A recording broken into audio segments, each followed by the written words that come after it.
पंडित नवल किशोर शर्मा राजकीय स्नातकोत्तर महाविद्यालय दौसा के एमकॉम फाइनल ईयर के सभी विद्यार्थियों का इस वीडियो क्लास में मैं स्वागत करता हूं।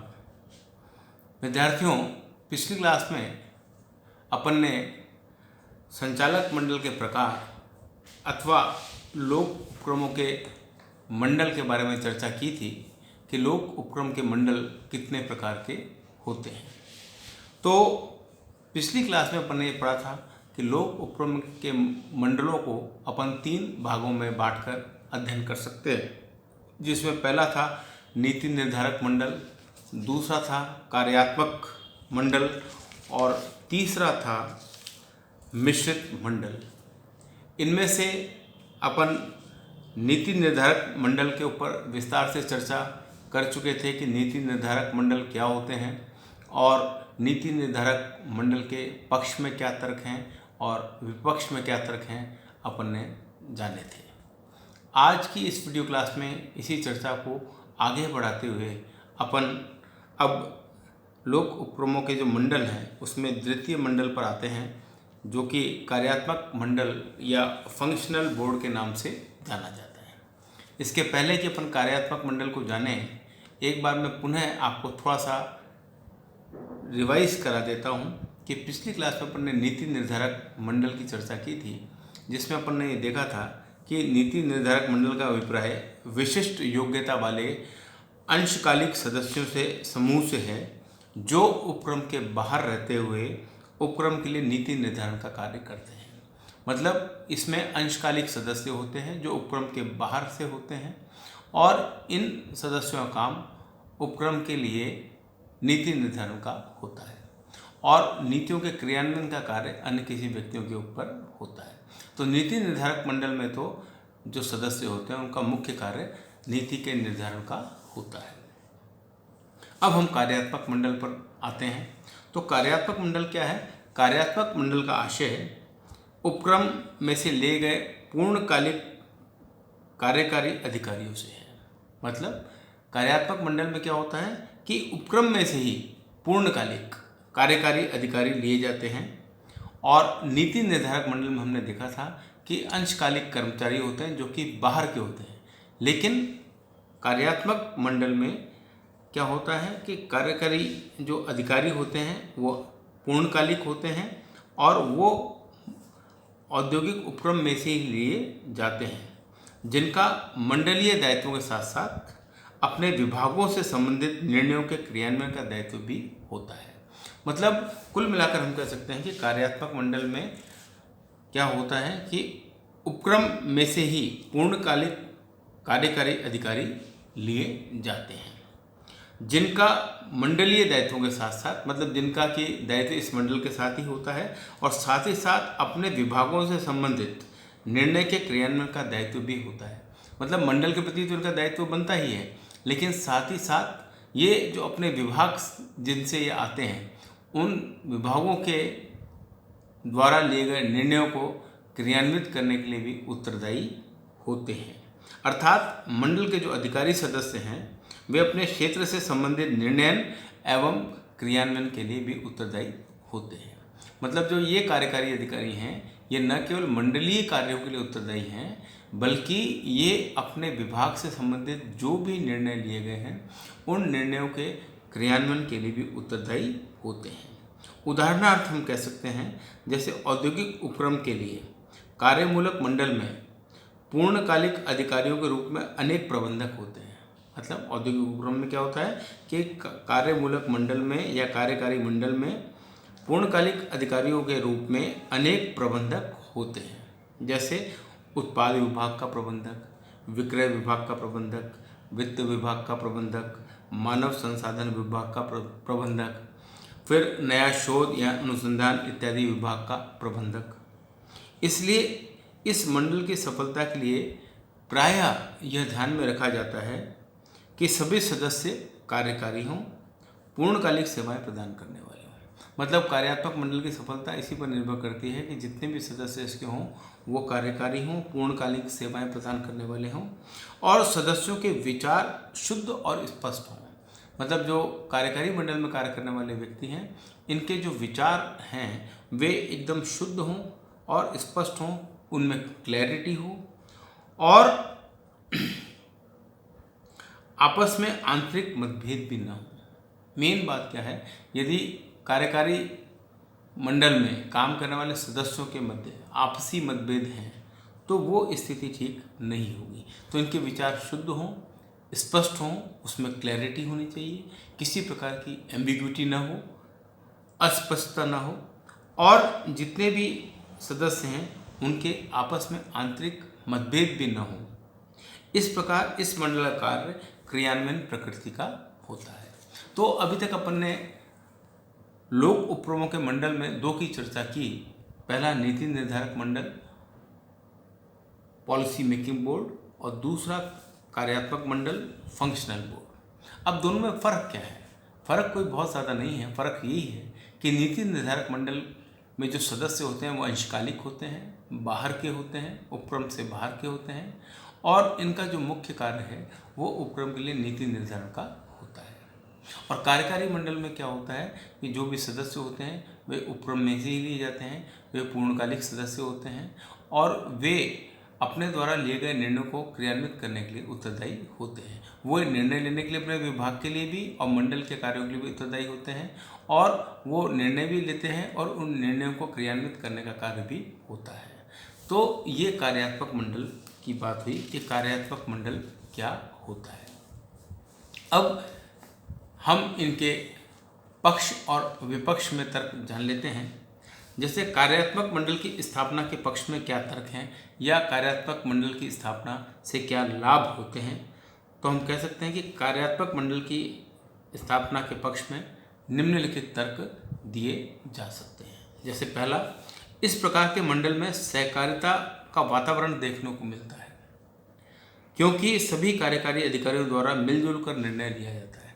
मतलब पहला ये है कि इस प्रकार के कार्यात्मक मंडल का लाभ या पक्ष में तर्क ये है कि इसमें सहकारिता का वातावरण देखने को प्राप्त होता है। सहकारिता का मतलब क्या हुआ? कॉपरेशन। कॉपरेशन मतलब जहाँ पर एक सबके लिए और सब एक के लिए, one is for all and all are for one, ये सहकारिता का मूल मंत्र माना गया है। तो इस प्रकार के मंडल में सहकारिता का वातावरण देखने को मिलता है क्योंकि सभी कार्यकारी अधिकारियों द्वारा मिलजुल कर निर्णय लिया जाता है। दूसरा, कार्यात्मक मंडल द्वारा निर्णय शीघ्रता से ही नहीं लिए जाते अपितु इनका क्रियान्वयन भी अत्यंत सरल हो जाता है। मतलब कार्यात्मक मंडल की दूसरी विशेषता ये है या लाभ इनसे ये है कि इनमें निर्णय बहुत शीघ्रता से लिए जा सकते हैं और केवल शीघ्रता से नहीं, इनका क्रियान्वयन भी काफ़ी सरल होता है। क्यों सरल होता है? क्योंकि सदस्य जो होते हैं इसमें वो विभिन्न विभागों से संबंधित होते हैं, डिपार्टमेंट से संबंधित होते हैं और जो भी निर्णय लिया जाता है उसमें उनकी भागीदारी होती है। तो जिस निर्णय में अधिकारियों की या कर्मचारियों की अपनी भागीदारी होती है उस निर्णय से वे पीछे नहीं हट सकते। तो इनके द्वारा जो भी निर्णय लिए जाते हैं वो शीघ्रता से लिए जाते हैं और शीघ्रता के साथ ही उनको क्रियान्वित भी किया जा सकता है क्योंकि रीज़न है उसका, क्योंकि सदस्य जो हैं अपने विभागों से संबंधित होते हैं और लिए गए निर्णयों में इनकी भागीदारी भी होती है। तीसरा, इसमें न केवल शीघ्र निर्णय लिए जा सकते हैं अपितु अधिक श्रेष्ठ और परिपक्व निर्णय भी लिए जा सकते हैं। मतलब ऐसा नहीं है कि कार्यकारी मंडल में निर्णय शीघ्रता से लिए जाए, यही फ़ायदा है। कई बार निर्णय शीघ्रता से लिए जाते हैं तो वो हेस्टी डिसीजन कहलाते हैं और उनका नुकसान भी हो सकता है। लेकिन कार्यकारी मंडल का फायदा ये है कि इसमें निर्णय न केवल शीघ्रता से होता है अपितु श्रेष्ठ निर्णय भी होता है, बेस्ट निर्णय हो जाता है तथा निर्णय जो होते हैं परिपक्व भी होते हैं, मैच्योर निर्णय लिया जाता है, मैच्योर डिसीजन मेकिंग की जा सकती है क्योंकि प्रशासकीय मंडल में प्रमुख अधिकारियों को शामिल किया जाता है। क्योंकि जो इनका जो प्रशासकीय मंडल है उसमें प्रमुख अधिकारियों को सम्मिलित किया जाता है। जैसे अपन ने देखा था कि वित्त विभाग का हेड ले लिया, मानव संसाधन विभाग का हेड ले लिया, विक्रय विभाग का हेड ले लिया, उत्पादन विभाग का हेड ले लिया। तो जितने भी अधिकारी निर्णय को क्रियान्वित करने के लिए उत्तरदायी होते हैं वे सब अधिकारी अपने आप में बड़े महत्वपूर्ण होते हैं। विभिन्न प्रमुख अधिकारियों को शामिल किया जाता है। इस कारण से निर्णय शीघ्र भी लिया जा सकता है और निर्णय ठोस, श्रेष्ठ और परिपक्व भी पाया जाता है। नेक्स्ट है इसमें संबंधित अधिकारी अपने उत्तरदायित्व से नहीं बच सकते। उसमें तो क्या होता है, नीति निर्धारक मंडल में बाहर के व्यक्ति होते हैं और वे अपने उत्तरदायित्व से अपना बचाव भी कर सकते हैं, लेकिन चूंकि इसमें संबंधित अधिकारी अपने दायित्व से नहीं बच सकते। क्यों नहीं बच सकते? इसका कारण स्पष्ट है कि निर्णय प्रक्रिया में संबंधित अधिकारी की प्रमुख भूमिका होती है। मतलब जो निर्णय को एग्जीक्यूट करने वाला अधिकारी है, उस अधिकारी की निर्णय लेने में भी भूमिका महत्वपूर्ण होती है। तो जब निर्णय लेने में उसकी महत्वपूर्ण भूमिका होती है तो वो निर्णय को क्रियान्वित करता है और उत्तरदायित्व से बच नहीं सकता। और निर्णय लेने में चूंकि उसकी महत्वपूर्ण भूमिका होती है, इसलिए उसे ही निर्णय को क्रियान्वित करने के लिए भी कहा जाता है। तो मतलब जो व्यक्ति निर्णय करता है, जो व्यक्ति निर्णय को क्रियान्वित करने के लिए जिम्मेदार होता है, तो उसका अपना उत्तरदायित्व भी बनता है। नेक्स्ट पक्ष में तर्क ये है कि ऐसे संचालक मंडल द्वारा निर्धारित की गई नीतियां अधिक व्यवहारिक होती हैं। मतलब जो कार्यकारी मंडल है, इनके द्वारा जो भी पॉलिसीज़ या नीतियां तय की जाती हैं, वे नीतियां अधिक व्यवहारिक होती हैं, प्रैक्टिकल होती हैं, क्योंकि इनको क्रियान्वयन में आने वाली कठिनाइयों की जानकारी पहले से होती है। अतः व्यवहारिक नीतियां बनाते हैं, आदर्शवादी नहीं। मतलब कुल मिलाकर ये है कि कार्यकारी मंडल द्वारा जो नीतियां बनाई जाती हैं, वे नीतियां कैसी होती हैं? व्यवहारिक होती हैं, प्रैक्टिकल होती हैं, जिनको कि आसानी से लागू किया जा सकता है। उनके क्रियान्वयन में किसी प्रकार की कोई कठिनाई नहीं आती है। और क्यों नहीं आती हैं? ये क्यों व्यवहारिक नीतियाँ बनाते हैं? क्योंकि इनको पता है कि कहाँ कहाँ कठिनाई आ सकती है। ये फील्ड के आदमी होते हैं, प्रैक्टिकल नॉलेज इनको होती है, इनको पता है कि नीतियों को क्रियान्वित करने में कहाँ कठिनाई आ सकती है। तो ये नीतियाँ ही इस प्रकार की बनाते हैं ताकि उनको क्रियान्वित करने में किसी प्रकार की कठिनाई ना हो, नीतियाँ व्यवहारिक हों और आदर्शवादी ना हो, आइडियलिस्टिक नीतियाँ ना हो। कि दिखने में तो नीतियाँ बहुत आइडियलिस्टिक हों, आदर्शवादी हों, लेकिन व्यवहारिकता ऐसी हो कि उनको क्रियान्वित न किया जा सके, ऐसा इनमें देखने को नहीं मिलता है। और लास्ट में हम कह सकते हैं पक्ष में तर्क, कार्यकारी अधिकारियों में उपक्रम के प्रति अपनत्व की भावना पाई जाती है। मतलब कार्यकारी जो अधिकारी होते हैं, उसमें संगठन के प्रति या उपक्रम के प्रति अपनत्व की भावना पाई जाती है। इसका क्या कारण है? इसका कारण यह है कि इसमें प्रमुख अधिकारी जो होते हैं, वो निर्णय लेने वाले हों चाहे क्रियान्वित करने वाले हों, उनको पर्याप्त सम्मान मिलता है।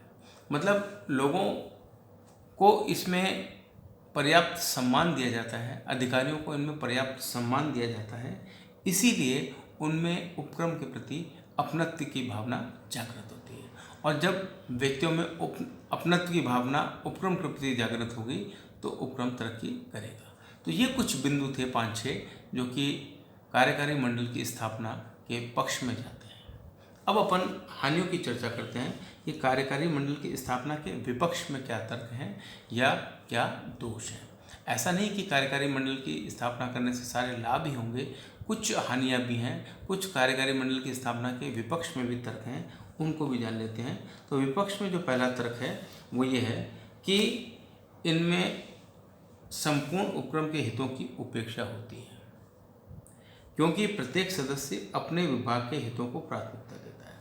मतलब क्या होता है कि कार्यकारी मंडलों में जो विभागाध्यक्ष होते हैं अपने अपने विभागों के, वे अपने विभागों को अधिक प्राथमिकता देते हैं, प्रायोरिटी अपने विभागों देते हैं, प्रेफरेंस अपने पर्टिकुलर विभाग को देते हैं, जिससे संपूर्ण उपक्रम के हितों की उपेक्षा हो जाती है। दूसरा, कार्यमूलक का मंडलों में असैद्धांतिक निर्णय लिए जाने की भी संभावना रहती है। वैसे तो ये फायदा है कि इसमें जो भी निर्णय लिए जाते हैं वो सैद्धांतिक तौर पर ठोस होते हैं, लेकिन कई बार कार्यमूलक मंडलों में असैद्धांतिक निर्णय लेने की भी संभावना बनी रहती है। ये इसका दूसरा तर्क है विपक्ष में।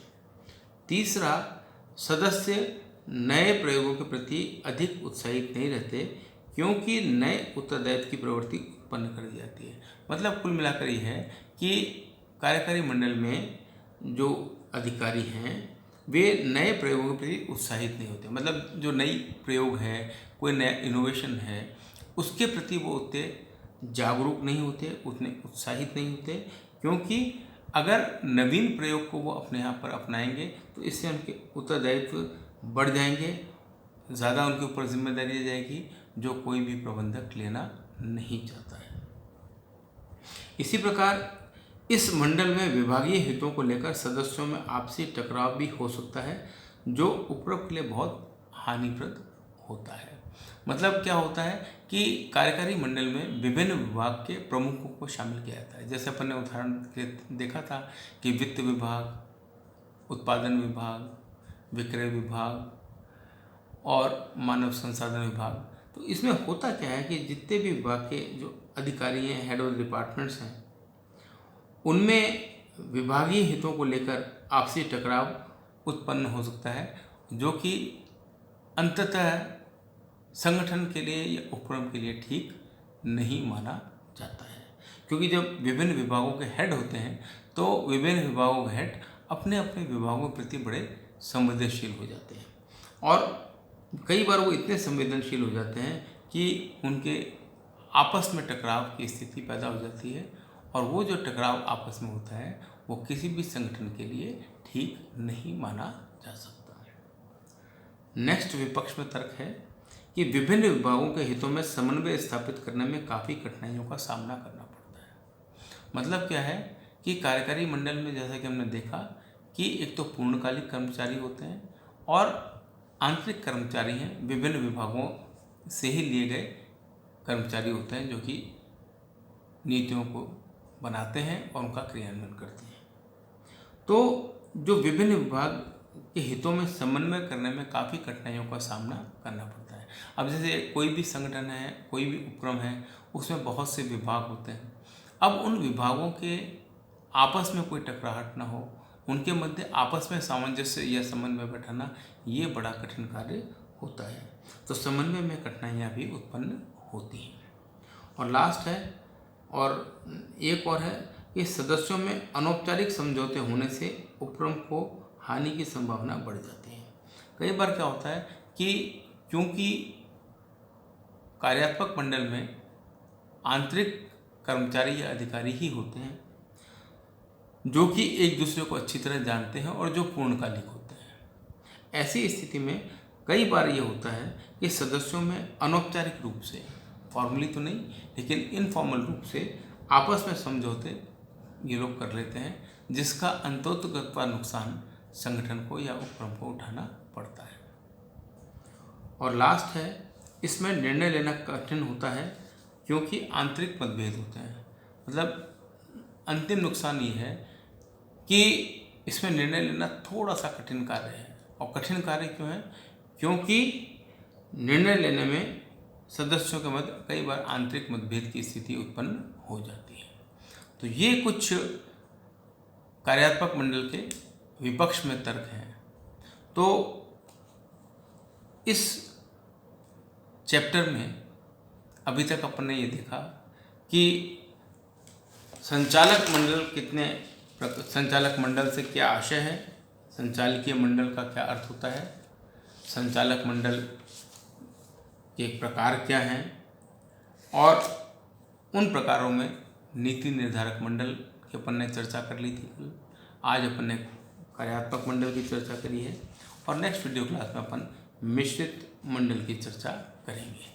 तो आज के वीडियो को मैं यहीं समाप्त करता हूं, और उम्मीद करता हूं कि ये वीडियो में जो भी मैंने आज आपको पढ़ाया वो आपको भली भांति समझ में आ गया होगा। अगली वीडियो क्लास में अपन इसी टॉपिक पर और चर्चा को आगे बढ़ाएंगे और मिश्रित मंडलों के बारे में जानकारी प्राप्त करने का प्रयास करेंगे। धन्यवाद।